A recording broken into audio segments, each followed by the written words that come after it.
Hi there, and welcome to the Skylight Books author reading series.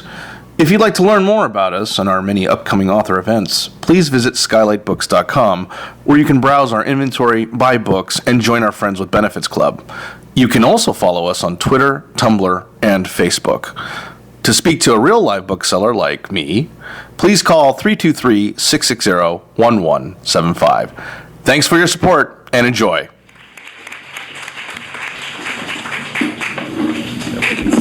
Hi. Hi, everyone. My name is Blake. I work at DC Comics. Thanks for having us here. First of all, that was so dramatic and glorious that you just all slowly descended the staircase. John, you were the only one to wave everybody. Everybody else was just awkwardly stomping. Cecil has 7-inch shoes on, trying not to make any noise. They're just wooden. I don't know what they're made of, but I know that they were loud. But also, thanks everyone for coming out and melting and risking being lit on fire outside. So we all really, really appreciate it. Thanks for coming. So, hi guys, how are you? We're great. I haven't seen you in a couple months. I missed all your faces. You I miss you really too. good. No.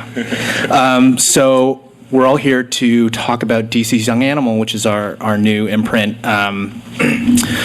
coming at you, founded by Mr. Gerard Way here, and we're all super, super excited about it. We're happy the books have come out, and now that they've been out for a few months, guys, we've done a lot of signings, we've done a lot of panels, things like that. What do you think's been the most surprising thing, and the most gratifying thing you think about the reception of this line? I guess we can start with John and make our way down. Yeah, I mean, just being able to create with very few boundaries and really kind of either go in different new directions or maybe directions that you don't see in mainstream comics anymore, and kind of paying homage to a lot of the stuff that we grew up loving about comics and getting to be a part of that story now. That's been wonderful, and meeting all these lovely readers, and a lot of people who don't read like a ton of monthly comics. Maybe a lot of people who are new to comics or picking up their comics for the first time, and that's been really wonderful because all of us at some point found that book that got us into it, so it's great. Jody?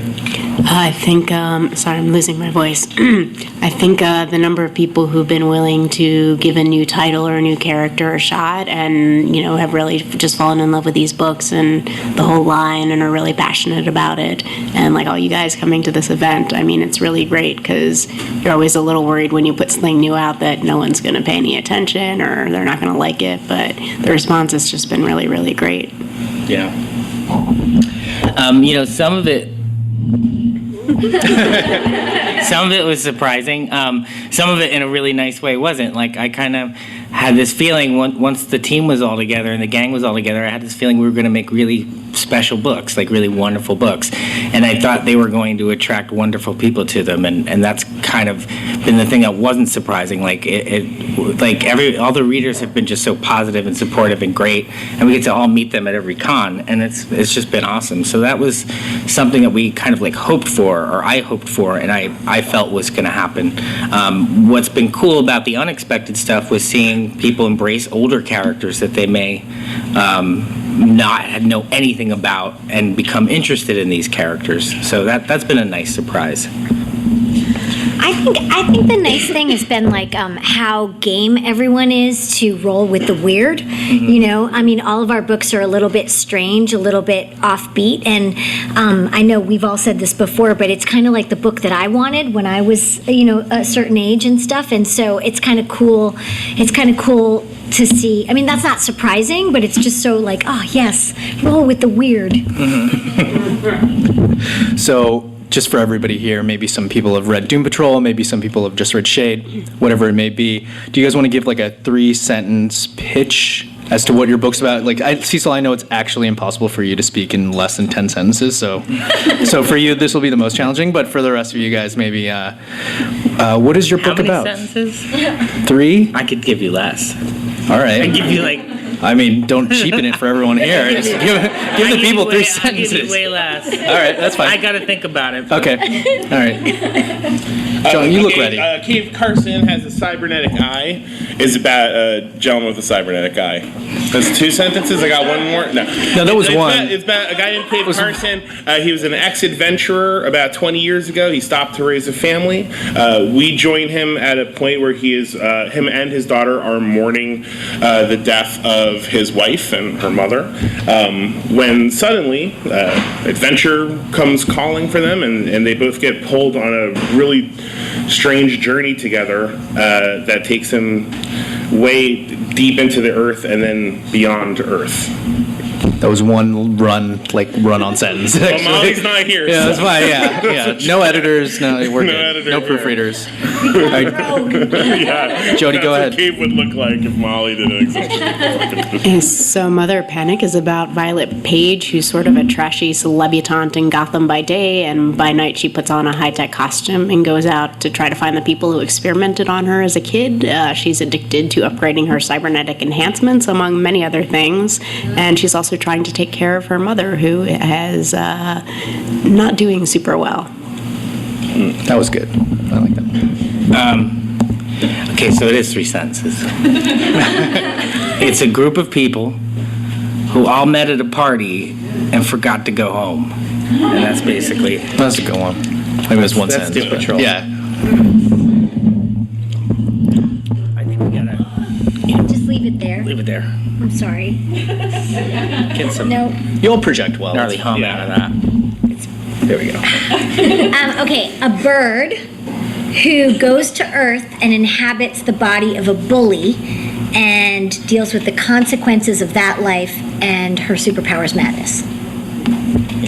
That's pretty good. Yeah. Okay. I think you guys all did haikus or something like that. It wasn't exactly what I wanted, but that's fine. So Gerard, you created this line. You're writing Doom Patrol. You helped write Cape Carson when it first came out, and you're kind of curating things still. What was your main inspiration behind this line and behind creating it? I think the first point of inspiration was something that Cecil had said, which is I wanted to make books for kind of the version of me in high school that needed those kind of books, or just that but at the same time, they're books I wanted to read right now.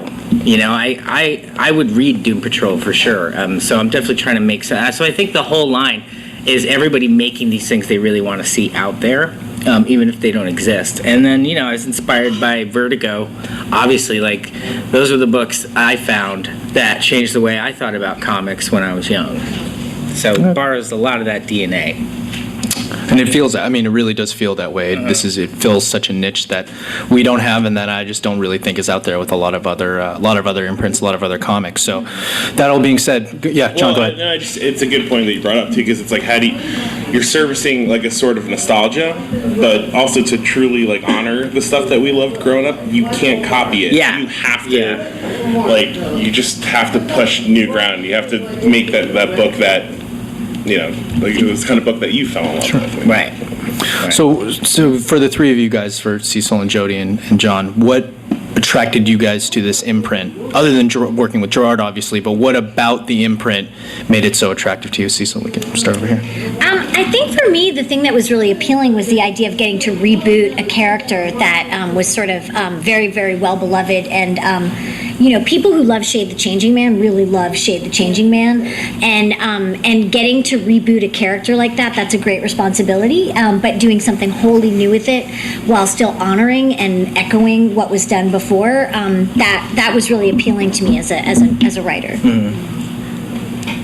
I think for me it was getting to write a brand new character in a very familiar setting, because I grew up reading Batman and Catwoman comics, so getting to play in the Gotham playground, but with someone who was totally new, and it was almost looking at if Bruce Wayne had never existed and we were creating a character like that, like the super wealthy vigilante, and that was a brand new concept in 2016. What would that character look like? And sort of going from that point with Violet was a lot of fun. For me, it's a little closer to Cecil, where Cave had been around before, but didn't quite have the love history that Shade did. But it was that opportunity to kind of reboot this character and kind of make him our own and go literally anywhere with it. Nobody tells us no. Every crazy idea we throw out there, it's let's make it work. Yeah, you guys put weird stuff in the books. I think actually that's kind of cool. Actually, I think that's one of the things that was really appealing as well. Is that even though it's a licensed character, like Cave is a licensed character and Shade is a licensed character, Doom Patrol. Yeah. But the fact that you get to sort of completely crack and reinvent that character in a new way. And really be given a wide berth to do that with no sort of agenda. It's rare. Really I nice. came from indie comics, and it's it was my first this is my first mainstream book, and part of me was nervous because you're okay, here come the weird notes, and then no, it's always about the story. Yeah. Anything we discuss always has to do with the story and making things new and cool and strange and heartwarming and gross, and that's great. Yeah, and just especially early on, I was worried I was maybe pushing certain things too far, and they're like, no, keep going, go further. Yeah, there's that line in your first script. I won't say the curse word, but she says "F the bat." And I was like, oh, okay, we're gonna do this, all right. We're really gonna put Mother Panic out. It was cool. So what about, there's so many graphic novels out there now. Which is phenomenal, right? It's more than just DC. It's more than those other guys. It's more than Image and Walking Dead. There's so much stuff out there. So that being said, what do you guys, we can start with Cecil and go on down. What do you feel about your books fills a need, fills a gap in the marketplace as a whole? I know it's kind of a large thing to ask about the entire marketplace, but what makes your book stand out, and why should these fine people that risk so much sunburn to come here, why should they buy your book as opposed to somebody else? Not talking about the other three people here. Buy everyone's books, but your book in particular. Well, I think that Shade really embodies the thing that we all go through, or that we are going through when we're teenagers. Which is what we feel like our bodies are strange and changing, and we're morphing into something new, an adult. And I think that Shade is the book for that person who is growing and changing, but is sort of on the outside and doesn't feel like the mainstream, doesn't feel like everyone else. And I think that Shade is the book for the person who's like, oh yes, at least this is an island for the misfit toys. This is where I belong. And so I think that's what's appealing about Shade, the changing girl. Yeah. I mean, and from my standpoint, I feel like what Cecil said is a lot of what appeals about all the Young Animal books, and I feel the need they serve is they're just kind of providing an alternative in a lot of ways to mainstream comics, even to some extent, indie comics, which kind of become its own thing in a way. It becomes not a genre, but it has a feel, Mm-hmm. I think Young Animal feels like a mix of kind of a mainstream company and a kind of independent feeling at the same time. So I don't think there's anything out there like that specifically, or telling these specific kind of stories in the kind of strange way that they're told. That's my view of all the books. In a lot of ways, like you guys talk about, it makes it safe for people that aren't reading graphic novels to come and read graphic novels. It also kind of makes it feel safe for people that read superhero graphic novels to read something offbeat and weird. I'm a superhero guy kind of through and through, but I don't know that I would read an indie comic or a web comic, from a very, very, very small publisher. But you guys do make it feel safe for somebody who loves superheroes to read stuff that is super different, that is a bird, alien girl hybrid changing lady. Whether you love superheroes or not, it's ask anyone what they love. But do you just want more of the same crap over and over again, or do you want to take those superheroes they love and action and the cool soap opera aspects and talk about new things and see where they can go? I think we're bringing we're changing the way that you can view a superhero. Because all of our characters are superheroes. We're honoring that tradition. Like Batman can be Adam West, or he could be Chris Nolan. But it's just different. It's like a different take on the superhero. Yeah. Mm-hmm. Sorry, Jody, go ahead.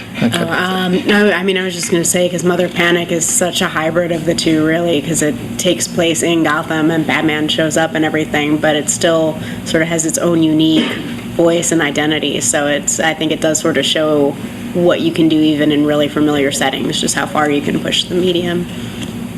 Mr. Rivera? I love that Cave is an adventure book. I don't think we see a lot of just adventure stuff. You know, growing up, I loved a lot of like Tintin and things like that. Just seeing like strange new worlds and interesting people, and there's that. But also, there's a lot of heart to it too, and it's kind of tonally complex. You can be like laughing or grossed out or sad or excited. You have Michael Lemming doing the art, which is he's amazing. So many different ways. He has that kind of animated style that I like. That makes it kind of look like an all ages adventure book. But once you see Wild Dog like shredding dudes with an M60, there's that kind of juxtaposition that I love. But I always describe Cave as like a little indie movie about like a father and his daughter coming to terms with like the mother's death with like a $300 million budget, like insane blockbuster budget. So like they could never like put that on the screen, like a small intimate tale of a family dealing with the death, flying through other dimensions and fighting giant worms. Awesome. As you do. as one does. As one does. So, that's all the questions I have written down here. So, do you guys have any questions for this fine panel of creators here? Don't be shy; they're very friendly. Yes, ma'am. Is there any message in the book, or just expression of the feeling? I can't speak for all of the other writers, but I do feel like all the books do have a message. I feel Doom Patrol's message is kind of about not being a victim, and it's kind of about accepting the bad things that happen to you, and not fitting in at the same time. But I'm sure they also have answers for their books.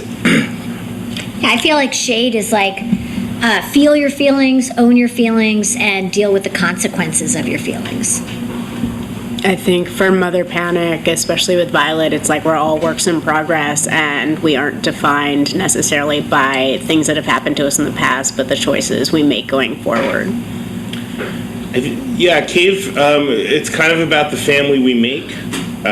Cave and his daughter are obviously blood related, but I think he was someone who wasn't very good with people for most of his life, and he's in a situation now where he's kind of building a family around him, and that can be just as strong. I always felt. Awesome. Thanks. Anybody else? Any other questions? They're very friendly. Yes.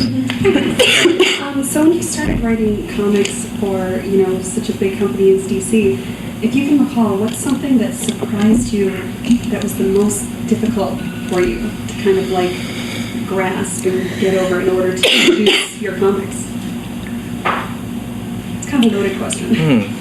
No, it's good. I'm trying to think. What was the thing? Was it like any preconceived notions we might have had, or that kind of thing? Just something that surprised you that you didn't think like maybe something would be this difficult or something would be this hard. Monthly comics. Monthly comics. The pace. I've burned up a lot of ideas, like stuff that I've been like, I might make a comic one day about a. That just was like, broke that jar open and you start like kind of eating all your own ideas and like shitting them out. What's the saying? They say like, and then you eat them again. Yeah. It just keeps going. Then you're like, I'm repeating myself. I'm awful. I shouldn't be here. They're gonna find out. There's that. What's the saying? Like, it takes your whole life to write your first album. Yeah. You have your whole life to write your first album. Yeah, it's true. Same with novels. Yeah. Yeah. Yep, you write your first one, and then all the others are like, I got 3 months. Okay. Yeah. I think for me, the first book that I did with DC Comics was it was called The Plain Janes, and I'd never written a comic book before, and I remember calling up the artist one day because I felt really boxed in by panels, like there was no movement. I was like, well, how do you get to the next? How do you move to the next place, And I called up Jim Rugg, and I was just like crying. And I was like, I don't know what I'm doing. Like, they're going to find out. I don't know. And he was just like, just write any crazy thing on the page, and I will figure it out. And I think that was the surprise. I was like, oh, nobody knows what they're doing. That's the thing that, like, and everybody's just like, just put something down, and then I will pick it up, and I will do, it's like, it's sort of this baton passing that happens, And like I know at least for Gerard and myself when we met was art school. So like we went to school for this. Yeah. Like studied and got homework and got like degrees and stuff. I don't even know where mine is. And like, it's still like my first day writing Cave. I was like, what the fuck am I doing?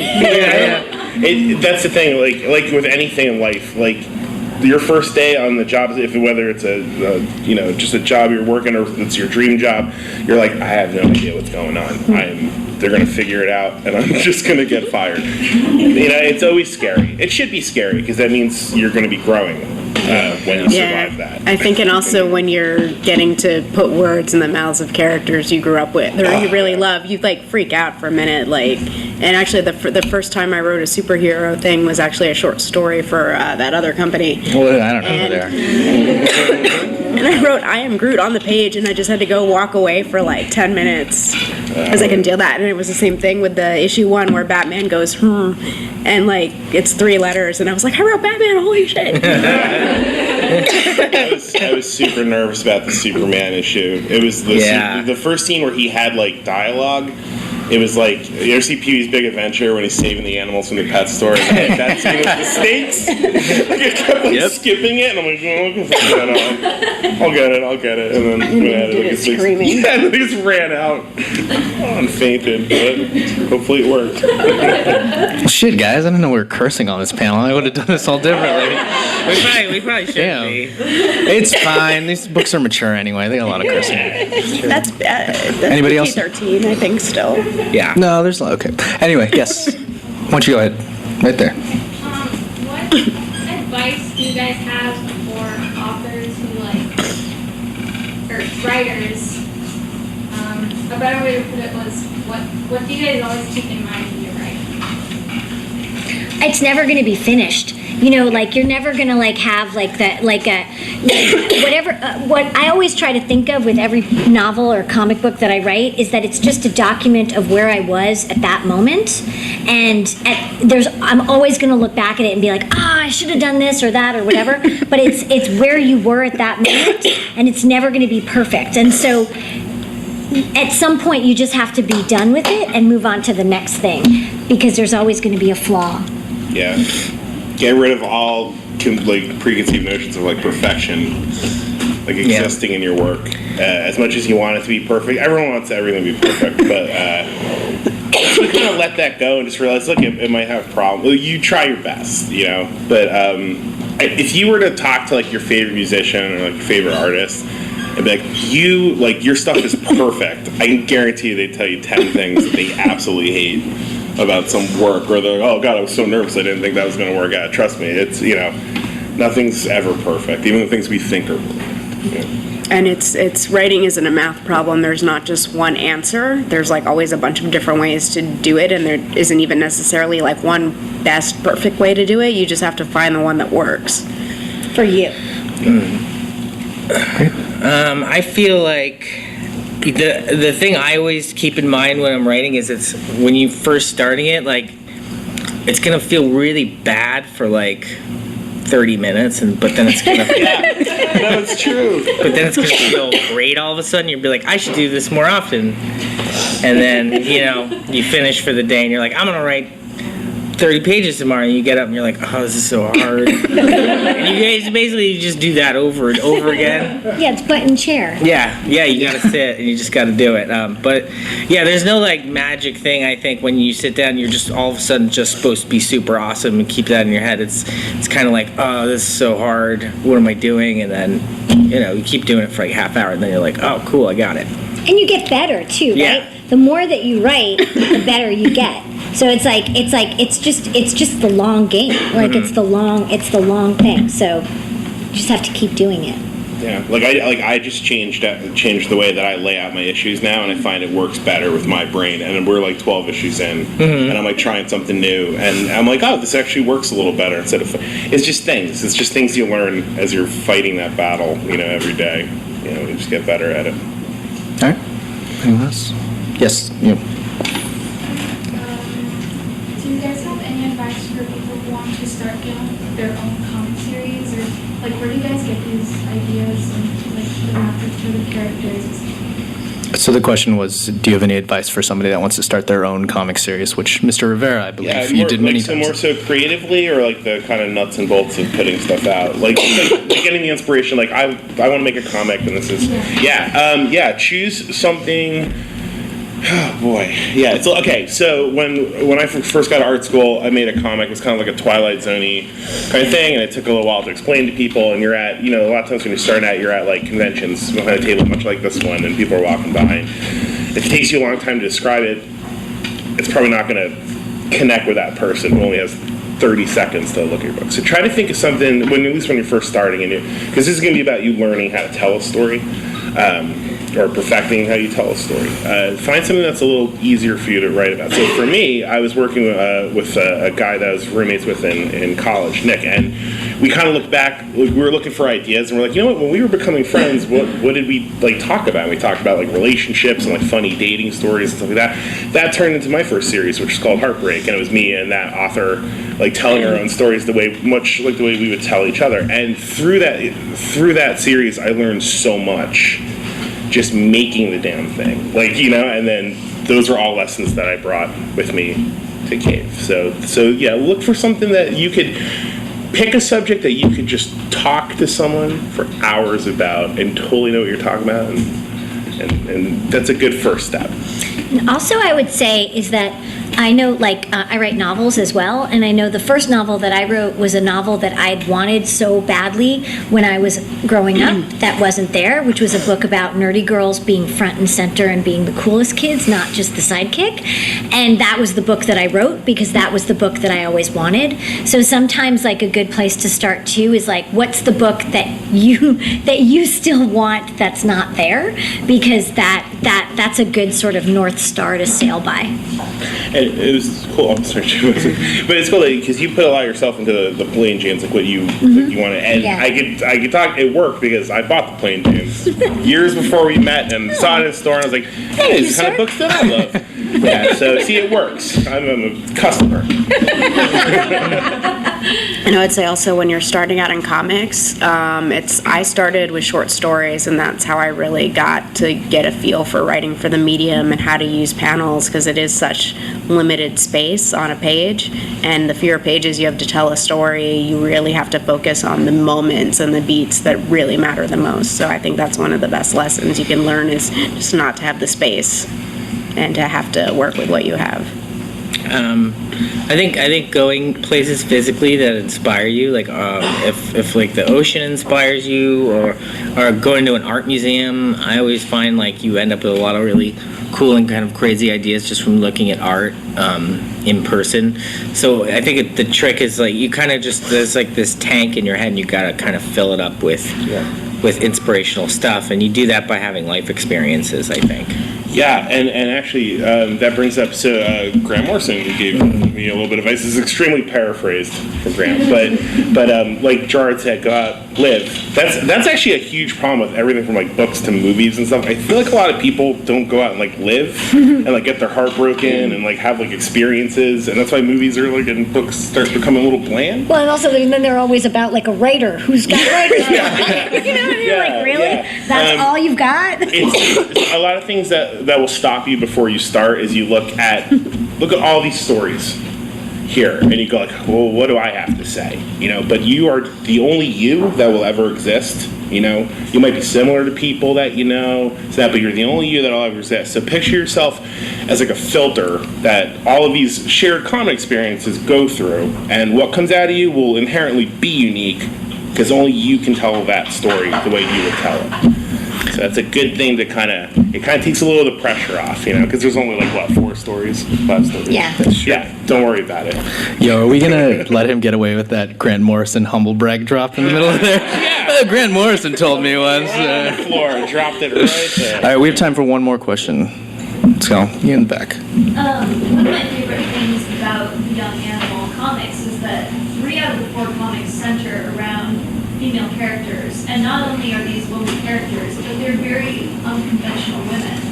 And so I suppose my question is, how intentional is that, and how integral is it to the aim of Young Animal to be presenting these weird girls that we're not necessarily finding in a lot of other books? I guess from, it wasn't something that was engineered. It was something that just what felt best for the story and what felt best for the characters in the books. I wanted to, with Casey Brink, for example, I wanted to write a character that was a little bit different than what would normally be considered kind of a strong woman character. So I wanted her to be a little different, though, and because you don't see enough positivity from that, just as a viewer. Like, you see a lot of toughness and things like that, but you don't see a lot of, just a lot of positivity kind of coming out of somebody's mouth. And, a lot of people watch really dark stuff, and it's all action, and the world is dark and grim, and I get it, So it was important for me to kind of write that character. But I don't think it was anything that was engineered. It was just something that kind of happened naturally. I mean, I think with Violet Page, I saw a lot of the reviews for the first issue. It was like, she's really unlikable. And I was like, yeah, that's kind of the point. Yeah. We never wanted to have her be, super nice or, a good role model or anything like that. She's a difficult person who has difficult problems, but she's not a bad person. Because I think, there's protagonists who can be completely irredeemable, and she's definitely not that person. But I think, we've seen a lot of the anti-heroes for guys be really popular in recent years, but there's just not nearly as many female characters like that. So getting to sort of add to that landscape was important to me. You're the one who came up with that's being true. a girl. That's true. I came up with her being a bird. Yes. I originally thought she was a Skeksis, and you said, no, she's a bird. She's a bird. But I think it makes a lot of sense to have, if you're gonna do something different with Shade the Changing Man, I think the interesting thing to do is to make it a girl, and a girl is much different than a woman, sort of a straight exchange. And I think what makes it interesting is that it's like she's not a girl originally, right? She's a bird, and she if you look at Shade the Changing Man, he's a Medan, but he looks like a human, so he's not really changing all that much. Whereas Loma is really changing, and I like that sort of idea of metamorphosis, and that was sort of when we had our initial conversations, and we were like, okay, I would like Meta to be really alien, that was sort of the interesting thing. And I think that makes for an interesting way of sort of trying to figure out what it means to be a girl in the world. So. Yeah. Awesome. Guys, thank you so much. These are honestly, I gotta tell you guys, we've done a lot of stuff. These are four of the nicest, most generous comic creators that I've ever met in my life. They're so good with their time, and I'm really excited that you guys get to talk to them and meet them a little bit. So this is kind of the last thing we're doing for these volume ones, so I just really appreciate you guys all putting in your time. It's been really fun. So I'm gonna hand it over to Skylight, and they'll tell you guys how to line up and do all that stuff. But thank you very much to the Young Animal crew. Hey, thank you guys. You've been listening to the Skylight Books author reading series. Don't forget, you can listen to this and all of our other great podcasts at skylightbooks.com. Thanks again for stopping by, and we hope to see you soon.